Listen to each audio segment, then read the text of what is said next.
Moi, j'ai toujours été extrêmement passionnée d'art, donc dès que je peux faire quelque chose qui a un rapport avec l'art et avec le fait de créer quelque chose, je le fais. Je dessine tout le temps, c'est un peu l'endroit dans lequel je me sens le plus moi. J'adore créer et mon but plus tard, ce serait de rendre les gens heureux avec ce que je crée. Oui, c'est vrai. Les ados adorent créer. Partie 2, celles et ceux qui dessinent. Ma vie d'ado, le podcast qui donne la parole aux collégiens. Une émission du magazine Okapi.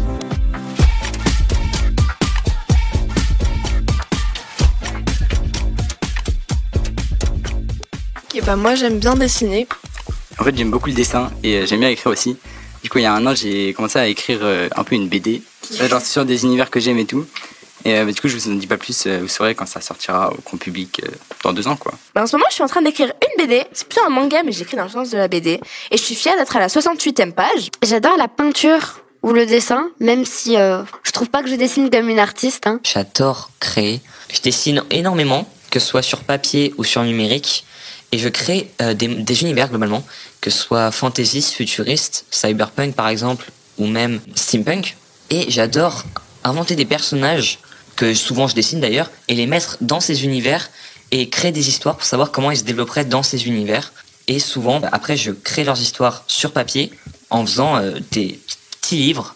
Je dessine un peu comme ce qu'on fait en art plastique, mais sans les notes, sans ce qu'il y a derrière, où je crée des maisons d'architecture, voilà, c'est hyper reposant, je me fais les réflexions.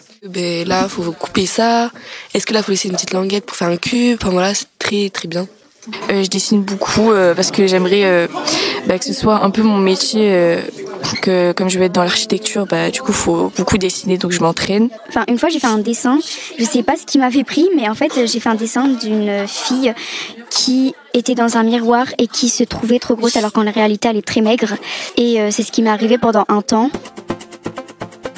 En fait, moi j'avais l'habitude de dessiner, d'inventer des histoires.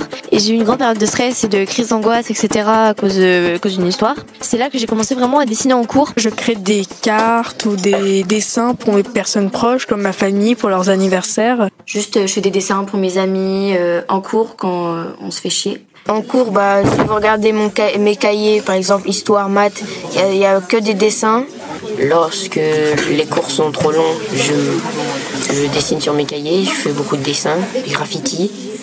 Je dessine beaucoup, surtout en cours. Mes cahiers sont plus des brouillons à dessin. Il y a plus de dessins dessus que de leçons, d'exercices. Ça dépend vraiment des jours, de mon humeur. Et donc, dans ces cas-là, il y a des trucs que j'aime beaucoup faire. C'est de dessiner une sorte de gribouillage avec un stylo ou un crayon à papier, n'importe quoi. Et à partir de ça, je retrace sur le trait. Et je dessine en fait ce que je vois à partir du gribouillage et j'adore faire ça parce que ça développe ma créativité. En vrai c'est bien la peinture parce que tu peux faire ressortir ta créativité, tu te détends quand tu te poses dehors quand il fait beau, même sur la plage, etc. Tu dessines ce que tu veux et tout, que ce soit des têtes, des paysages, des animaux, tout en fait.